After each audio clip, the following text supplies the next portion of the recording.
دی debate میں خوش آمدید۔ ذرا تصور کریں ایک ایسا اڑتا ہوا دماغ جو میدان جنگ میں میلوں دور سے دشمن کی نقل و حرکت کو بھانپ لیتا ہے۔ جی بالکل، اور وہ بھی اس وقت جب باقی سب کے ریڈار بند ہوں۔ بالکل، اور کمال کی بات یہ ہے کہ وہ اپنے ساتھی لڑاکا طیاروں کے ریڈار بند ہونے کے باوجود انہیں ہدف تک پہنچنے کی بالکل درست رہنمائی دے رہا ہے۔ یہ کوئی سائنس فکشن نہیں ہے بلکہ جدید فضائی جنگ کی وہ حقیقت ہے جس پر ہم آج بات کرنے جا رہے ہیں۔ صحیح، اور ہمارے آج کے مباحثے کی بنیاد وہ سورس مٹیریل ہے جو چین کے KJ-500 airborne early warning and control یعنی AWNC طیارے کا تفصیلی جائزہ لیتا ہے۔ جی ہاں، یہ وہ طیارہ ہے جو 2014 کے بعد سے Peoples liberation army air force کے فضائی دفاع کا یعنی ان کے پورے ڈیفنس کا ایک اہم ترین ستون بن چکا ہے۔ بالکل، اور آج ہم اس طیارے کی صلاحیتوں کا ایک تھوڑا مختلف زاویے سے تجزیہ کریں گے۔ ہمارے مباحثے کا مرکزی سوال یہ ہے کہ کیا KJ-500 کی اصل طاقت اس کی جدید ہارڈ ویئر ٹیکنالوجی میں ہے، یعنی اس کا کمپیکٹ اور انتہائی طاقتور ایسا ریڈار، یا پھر، اور یہی آج کی بحث ہے، یا پھر اس کی اصل کامیابی اس کا نیٹ ورک سینٹرک وارفیئر اور معلومات کو یکجا کرنے والا وہ ڈیجیٹل سسٹم ہے؟ بالکل درست۔ تو دیکھیں، میں یہاں اس بات پر دلائل دوں گا کہ اس جہاز کا فزیکل ہارڈ ویئر اور اس کی ریڈار ٹیکنالوجی ہی وہ اصل بنیاد ہے جس پر باقی سب کچھ کھڑا ہے۔ اور میرا موقف یہ ہوگا کہ ہارڈ ویئر کتنی ہی ترقی کر لے، وہ محض ایک آلہ ہے۔ اصل طاقت اس ہارڈ ویئر سے ملنے والے ڈیٹا کو پروسیس کرنے، اسے سمجھنے اور پورے میدان جنگ کو ایک نیٹ ورک کے ذریعے کنٹرول کرنے میں ہے۔ تو آئیے سیدھا موضوع کے اندر چلتے ہیں۔ میرا موقف بہت واضح ہے، اور وہ یہ کہ KJ-500 کی جو بھی اہمیت آج دنیا تسلیم کر رہی ہے نا، اس کی بنیادی وجہ اس کا ہارڈ ویئر اور اس کی انجینئرنگ ہے۔ اچھا، لیکن کیسے؟ دیکھیں، ذرا سوچیں کہ ایک درمیانے سائز کے شانگزائی Y9 طیارے کے اوپر ایک فکسڈ گول ڈش نما ریڈار نصب ہے۔ اب یہ کوئی پرانے وقتوں کا میکینیکلی انداز میں گھومنے والا ریڈار تو ہے نہیں، یہ ایک جدید ایکٹیو الیکٹرونکلی سکینڈ ایرے یعنی ESA ریڈار ہے۔ جی، ٹیکنالوجی تو واقعی جدید ہے۔ بالکل، اور ہم سب جانتے ہیں کہ میدان جنگ میں سب سے اہم چیز اندھے پن سے بچنا ہے۔ یہ ہارڈ ویئر ایک ہی وقت میں کئی سمتوں میں سگنل بھیجنے اور سینکڑوں کلومیٹر تک کوریج دینے کی صلاحیت رکھتا ہے۔ صحیح۔ بے وقت سینکڑوں اہداف کو ٹریک کرنا کوئی معمولی بات نہیں ہے۔ یہ 360 ڈگری کوریج اور ریڈار کی یہ تکنیکی جدت ہی وہ ٹھوس بنیاد ہے جس پر اس طیارے کو آج امریکہ کے مشہور E3 سینٹری یا جدید E7 ویج ٹیل طیاروں کے ہم پلہ قرار دیا جاتا ہے۔ تو میرا سیدھا سا استدلال یہ ہے کہ اگر آپ کے پاس یہ ہارڈ ویئر نہیں ہے جو اتنی دور تک دیکھ سکے، تو آپ کا کوئی بھی نیٹ ورک یا سافٹ ویئر بالکل اندھا اور بیکار ہے۔ میں آپ کی اس بات کو سمجھ رہی ہوں، اور یہ سچ ہے کہ ASI ریڈار ایک بہت بڑی تکنیکی چھلانگ ہے، لیکن میں اسے ایک بالکل مختلف زاویے سے دیکھتی ہوں۔ وہ کیسے؟ دیکھیں، آج کی جدید جنگیں صرف اس بنیاد پر نہیں جیتی جاتی کہ آپ کا ریڈار کتنا طاقتور ہے یا آپ کتنی دور تک دیکھ سکتے ہیں۔ لیکن دیکھنے کے بغیر تو جنگ ہو ہی نہیں سکتی نا۔ جنگیں اب معلومات کے بہاؤ اور اس معلومات کے درست اور فوری استعمال سے جیتی جاتی ہیں۔ میرے نزدیک KJ-500 کی اصل کامیابی محض ایک بہت بڑی آنکھ ہونے میں نہیں ہے، بلکہ اس کا ایک مکمل کمانڈ اینڈ کنٹرول سینٹر ہونا ہے۔ یعنی آپ ہارڈ ویئر کو صرف ایک آنکھ کہہ رہی ہیں؟ جی بالکل۔ یہ طیارہ صرف رڈار اسکرین پر اہداف کو دیکھتا نہیں ہے، بلکہ یہ اس پورے جنگی منظرنامے کو ہوا میں موجود ایک کنٹرول روم میں بدل دیتا ہے۔ یہ نیٹ ورک سینٹرک وارفیئر کی سب سے بہترین مثال ہے۔ اچھا۔ یہ طیارہ الیکٹرانک وارفیئر سپورٹ فراہم کرتا ہے اور زمینی یونٹس، بحری جہازوں اور دوسرے لڑاکا طیاروں کے ساتھ لمحہ بلمحہ رابطے میں رہتا ہے۔ تو دیکھیں، ہارڈ ویئر محض خام ڈیٹا اکٹھا کرنے کا ایک ذریعہ ہے، لیکن اصل انقلاب وہ ڈیجیٹل دماغ ہے جو اس بے تحاشا ڈیٹا کو پروسیس کرتا ہے اور فیصلہ سازی کرتا ہے۔ چلیں، اسی خام ڈیٹا والی بات پر تھوڑی اور گہرائی میں چلتے ہیں۔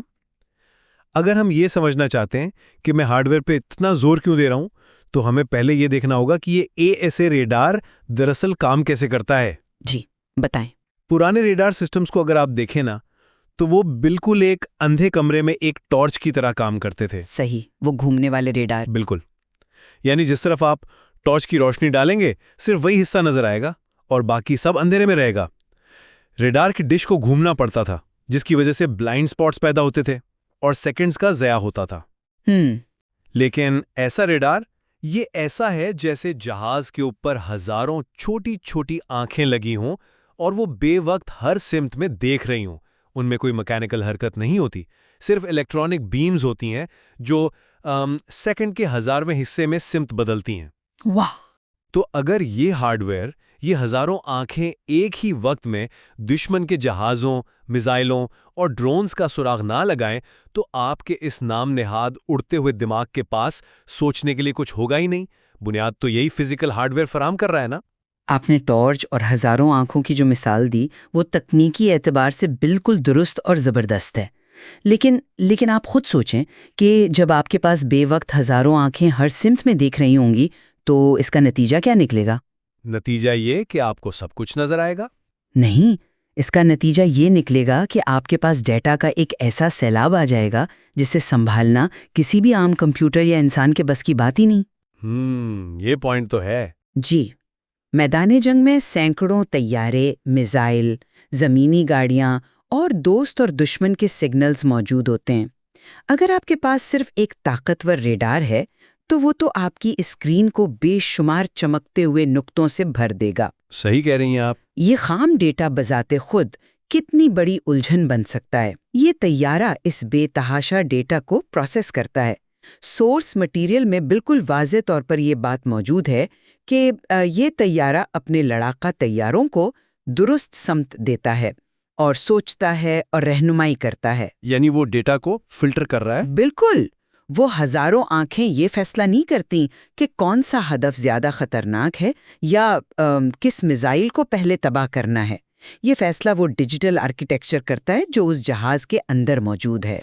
لیکن ذرا ایک منٹ رکیں، میں یہاں واقعی تھوڑا سا کنفیوز ہوں اور آپ سے سمجھنا چاہتا ہوں. جی ضرور. آپ سافٹ ویئر اور پروسیسنگ پاور کی بات کر رہی ہیں، لیکن اگر ہم فزکس اور انجینئرنگ کی بات کریں تو ایک بہت بڑا مسئلہ سامنے آتا ہے. ہم جانتے ہیں کہ KJ-500 ایک شینگشی Y9 فریم پر بنا ہے. جی ہاں، بالکل. اب یہ کوئی بہت بڑا جیٹ طیارہ تو ہے نہیں، جیسے کہ امریکہ کا بوئنگ 707 جس پر ان کا E3 طیارہ بنا ہوا ہے.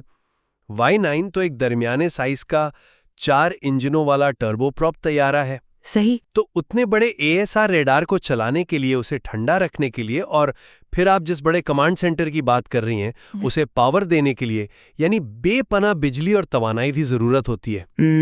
بالکل ہوتی ہے. تو کیا ایک اتنے چھوٹے جہاز پر اتنے بڑے اور طاقتور ریڈار کو کامیابی کے ساتھ فٹ کرنا اور اسے درکار پاور فراہم کرنا بذات خود اس بات کا ثبوت نہیں ہے کہ چینی انجینئرز کی اصل کامیابی ہارڈ ویئر کی وہ معجزانہ ڈیزائننگ ہے جس نے اس کمپیکٹ سائز کو ممکن بنایا؟ یہ ایک بہت ہی عمدہ سوال ہے اور در حقیقت یہ اس بحث کا ایک بہت دلچسپ پہلو ہے.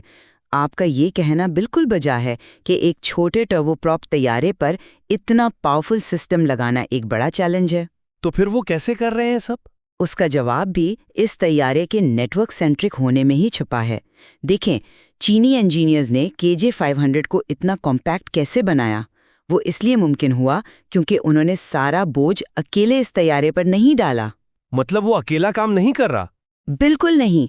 اس کا ڈیٹا لنک اور اس کا نیٹ ورک اتنا مضبوط ہے کہ یہ اپنی پروسیسنگ کا کچھ حصہ یا اپنی معلومات کا تبادلہ زمینی اسٹیشنز اور دیگر پلیٹ فارمز کے ساتھ شیئر کر سکتا ہے.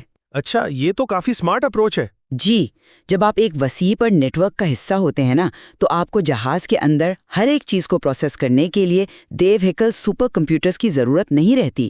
یہی وجہ ہے کہ سورس مٹیریل اسے محض ایک کمپیکٹ طیارہ نہیں کہتا، بلکہ کہتا ہے کہ یہ چین کے نیٹ ورک وارفیئر سسٹم کے ساتھ بہتر جڑا ہوا ہے. میں مانتا ہوں کہ یہ بہت جدید ہے، لیکن مجھے آپ کی یہ بات پوری طرح قائل نہیں کر رہی. کیوں بھلا؟ دیکھیں، کلاؤڈ کمپیوٹنگ اور ڈیٹا شیئرنگ کا تصور نا سننے میں بہت پرکشش لگتا ہے، لیکن جب آپ ہوا میں اڑ رہے ہوں اور دشمن کے میزائلز آپ کی طرف آ رہے ہوں تو آپ زمین پر موجود سرورز پر مکمل انحصار تو نہیں کر سکتے. چلیں، مکمل انحصار نہ صحیح، لیکن طیارے کو اپنے اندر موجود ہارڈ ویئر سے ہی فوری فیصلے کرنے پڑتے ہیں۔ چلیں اس کے کمپیکٹ ڈیزائن کی اسٹریٹجک اہمیت کی طرف آتے ہیں۔ امریکی E-3 طیارے بہت بڑے، بھاری اور مہنگے ہیں۔ انہیں اڑانے کے لیے بڑے رن ویز اور خاص قسم کے ہوائی اڈوں کی ضرورت ہوتی ہے۔ بالکل، وہ کافی لاجسٹکلی ڈیمانڈنگ ہوتے ہیں۔ ہاں، اس کے مقابلے میں چین نے ASA ریڈار کو وائی مائن جیسے چھوٹے جہاز پر لگا کر جنگ کے قواعد بدل دیے ہیں۔ ایک چھوٹے اور درمیانے طیارے پر اتنی بڑی صلاحیت کا مطلب یہ ہے کہ اسے اڑانا سستا ہے، اس کی دیکھ بھال آسان ہے اور اسے ملک کے کسی بھی عام ہوائی اڈے سے آپریٹ کیا جا سکتا ہے۔ صحیح۔ یہ کوئی چھوٹی بات نہیں ہے، یہ ہارڈ ویئر کی وہ تبدیلی ہے جو سیدھا جنگ کے لاجسٹکس کو متاثر کرتی ہے، اور میدان جنگ میں اکثر فتح اسی کی ہوتی ہے جس کے لاجسٹکس مضبوط ہوں۔ دیکھیں، لاجسٹکس کی بات اپنی جگہ بالکل ٹھیک ہے، لیکن ہم ذرا اس بارے میں بات کرتے ہیں کہ میدان جنگ میں جب فائرنگ شروع ہوتی ہے تو فتح کیسے ملتی ہے۔ جی بتائیں۔ میں آپ کو ایک مثال دیتی ہوں جس سے ملٹری کی زبان میں سینسر فیوژن یا کوآپریٹو انگیجمنٹ کہا جاتا ہے، اور یہی وہ اصل چیز ہے جسے میں نیٹ ورک کی طاقت کہہ رہی ہوں۔ اچھا۔ ذرا تصور کریں، چین کا ایک انتہائی جدید اسٹیلتھ فائٹر جیسے کہ J-20 اڑ رہا ہے۔ اب اسٹیلتھ طیارے کی پوری کوشش ہوتی ہے کہ دشمن اسے نہ دیکھ پائے۔ بالکل، اس کا تو مقصد ہی یہی ہے۔ لیکن اگر وہ اسٹیلتھ طیارہ دشمن کو ڈھونڈنے کے لیے اپنا ریڈار آن کرے گا تو اس کا اپنا ریڈار سگنل دشمن کو بتا دے گا کہ وہ کہاں ہے۔ وہ اپنی چھپنے کی صلاحیت کھو دے گا۔ صحیح، وہ ایکٹیو ہو جائے گا۔ اب یہاں KJ-500 کا نیٹ ورک کام آتا ہے۔ J-20 اپنا ریڈار بالکل بند رکھتا ہے، خاموشی سے اڑتا ہے پیچھے میلوں دور۔ محفوظ فاصلے پر اڑنے والا KJ-500 اپنے ریڈار سے دشمن کو دیکھتا ہے اور ایک انتہائی محفوظ ڈیٹا لنک کے ذریعے اس ہدف کی بالکل درست کوآرڈینیٹس J-20 کے میزائل سسٹم کو بھیج دیتا ہے۔ واہ! J-20 خود کچھ دیکھے بغیر میزائل فائر کر دیتا ہے۔ یہ ہے وہ اڑتا ہوا دماغ۔ کیا یہ حیران کن نہیں ہے؟ واقعی ہارڈ وائر نے تو صرف ٹارگٹ دیکھا، لیکن جس چیز نے جنگ کا نقشہ بدلا وہ یہ ڈیجیٹل کوآرڈینیشن تھی۔ یہ سینسر فیوژن والی مثال واقعی زبردست ہے، اور میں تسلیم کرتا ہوں کہ یہ جدید فضائی جنگ میں ایک بہت بڑا پیراڈائم شفٹ ہے۔ لیکن اور یہاں میں تھوڑا سا مختلف سوچتا ہوں، اس پوری کہانی میں بھی ہیرو دراصل وہ فزیکل اینٹینا ہی ہے۔ وہ کیسے؟ آپ کا J-20 اپنا ریڈار اس لیے بند رکھ سکا کیونکہ KJ-500 کا فکسڈ ایسا ریڈار سینکڑوں کلومیٹر دور تک دیکھنے کی صلاحیت رکھتا ہے۔ اگر KJ-500 کے ہارڈ ویئر میں وہ رینج ہی نہ ہو، وہ سگنلز کو پکڑنے کی حساسیت ہی نہ ہو، تو آپ کا وہ خاموش اسٹیلتھ طیارہ کچھ فائر نہیں کر سکتا۔ صحیح ہے، ڈیٹا کا سورس تو ہارڈ ویئر ہی ہے۔ سورس مٹیریل میں ایک بہت ہی دلچسپ شطرنج کی تشبیہ دی گئی ہے جس پر میں بات کرنا چاہوں گا۔ اس میں کہا گیا ہے کہ یہ نظام ایسا ہے جیسے شطرنج کے کھیل میں آپ کو پہلے سے معلوم ہو کہ مخالف کیا چال چلنے والا ہے۔ جی، وہ بہت زبردست مثال تھی۔ میں سمجھتا ہوں کہ ہارڈ ویئر اور 360 ڈگری ریڈار کوریج کھلاڑی کو پورا چیس بورڈ یعنی شطرنج کی مکمل بساط دیکھنے کے قابل بناتی ہے۔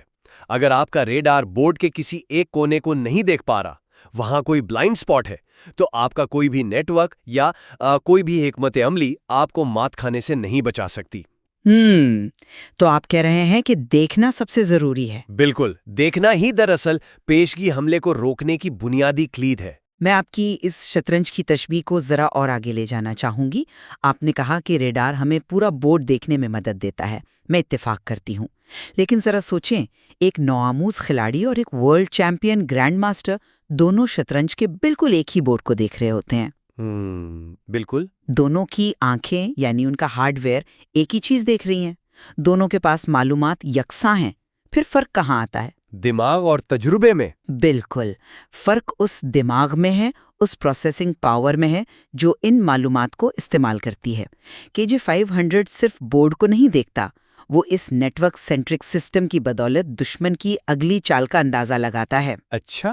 جب دشمن کا کوئی الیکٹرانک سگنل آتا ہے تو یہ جہاز صرف اسے اسکرین پر ظاہر نہیں کرتا، بلکہ اپنی الیکٹرانک وارفیئر سپورٹ کے ذریعے فوراً اس کا تجزیہ کرتا ہے اور دشمن کا ریڈار جیم کر دیتا ہے یا اسے غلط معلومات بھیجتا ہے۔ یہ سب محض دیکھنا نہیں ہے، یہ خالصتاً اسٹریٹجک فیصلہ سازی کا عمل ہے۔ ہارڈ ویئر آپ کو بساط دکھاتا ہے، لیکن نیٹ ورک آپ کو بتاتا ہے کہ مخالف کا اگلا قدم کیا ہوگا اور آپ کو اپنے گھوڑے یا ہاتھی یعنی اپنے لڑاکا طیاروں کو کہاں حرکت دینی ہے۔ آپ کی یہ گرینڈ ماسٹر والی تشبیہ بہت جاندار ہے اور یہ واقعی سوچنے پر مجبور کرتی ہے۔ لیکن میں یہاں ایک نقطہ ضرور شامل کروں گا۔ جی؟ وہ گرینڈ ماسٹر جتنا بھی ذہین ہو، وہ اپنی آنکھوں پر پٹی باندھ کر نہیں کھیل سکتا، کم از کم میدان جنگ کے ہنگامے میں تو بالکل بھی نہیں۔ جس چیز کو آپ بار بار محض خام ڈیٹا کہہ کر پیچھے ڈھکیل رہی ہیں نا، وہ دراصل دشمن کے سپر سونک میزائلوں اور الیکٹرانک سگنلز کی وہ پیچیدہ رفتار، اونچائی اور سمت ہے جسے کمپیکٹ ASA ریڈار 1 سیکنڈ کے بھی 1000ویں حصے میں ٹریک کرتا ہے۔ میں اس بات کی پیچیدگی کو مانتی ہوں۔ یہ کوئی معمولی بات نہیں ہے۔ جب آپ الیکٹرانک وارفیئر کی بات کرتی ہیں، دشمن کے ریڈار کو جیم کرنے کی بات کرتی ہیں، تو وہ سپورٹ بھی تو ہوا میں موجود انہی ہارڈ ویئر، اینٹینا، ٹرانسمیٹرز اور ریسیورز کے ذریعے دی جاتی ہے، جو اس Y9 طیارے کے فریم کے اندر بڑی مہارت سے فٹ کیے گئے ہیں۔ صحیح۔ تو یعنی آپ فزکس، مٹیریل سائنس اور ہارڈ ویئر انجینئرنگ کی اس ٹھوس حقیقت کو محض نیٹ ورک کے ڈیجیٹل کلاؤڈ اور سافٹ ویئر میں گم نہیں کر سکتی۔ دیکھیں، میں ہرگز فزکس یا مٹیریل سائنس کی اہمیت سے انکاری نہیں ہوں۔ میرا مدعا جنگ کی بدلتی ہوئی نوعیت کو سمجھنا ہے۔ اچھا، وہ کیسے؟ ایک وقت تھا جب ہوائی جہاز کا کام صرف اتنا ہوتا تھا کہ وہ اڑان بھرے، ہدف تک پہنچے اور بم گرا کر واپس آ جائے۔ لیکن آج کے دور میں، جیسا کہ ہمارا سورس مٹیریل بار بار یاد دلاتا ہے، جنگیں اب ہتھیاروں کے سائز یا جہازوں کی تعداد سے نہیں جیتی جاتی۔ تو پھر کس سے جیتی جاتی ہیں؟ اس بات پر کہ کس کے پاس معلومات کا کنٹرول زیادہ ہے۔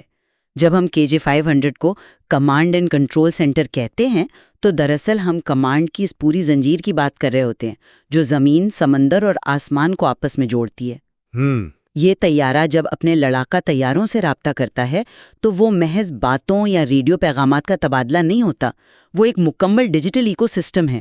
آج کا پائلٹ صرف یہ نہیں سنتا کہ دشمن بائیں طرف ہے، بلکہ اس کی اپنی اسکرین پر پورا ڈیجیٹل نقشہ خود بخود اپڈیٹ ہو جاتا ہے، جو کہ واقعی حیران انگیز ہے۔ اور یہ سب نیٹ ورک آرکیٹیکچر کی وجہ سے ممکن ہے۔ تو یعنی یہ ایک انتظامی اور معلوماتی فتح ہے جسے صرف ایک مشین کہہ دینا میرے خیال میں اس کے ساتھ ناانصافی ہوگی۔ اور یہ بجا بھی ہے، لیکن اگر میں اس بحث کو سمیٹنے کی طرف جاؤں تو میں اب بھی اپنے موقف پر قائم ہوں کہ اگر آپ کا ریڈار بلائنڈ ہو جائے، اگر ہارڈ ویئر میں وہ جدید ترین صلاحیت نہ ہو جو سینکڑوں کلومیٹر دور موجود سٹیلتھ طیاروں کو بھی پکڑ سکے، تو آپ کا وہ پورا کا پورا شاندار ڈیجیٹل نیٹ ورک لمحوں میں اندھا ہو جاتا ہے۔ یہ ایک فیئر پوائنٹ ہے۔ KJ-500 کی جو بنیادی حیثیت ہے نا، وہ اس کا جدید ASA ریڈار اور اس کی لاجواب کمپیکٹ انجینئرنگ ہی ہے، جس نے ایک درمیانے سائز کے جہاز پر وہ صلاحیت فراہم کر دی ہے جس کے لیے کبھی دیوہیکل طیارے درکار ہوتے تھے۔ یہ ہارڈ ویئر ہی وہ آنکھیں ہیں جو اس فضائی جنگ میں سب سے پہلے کھلتی ہیں۔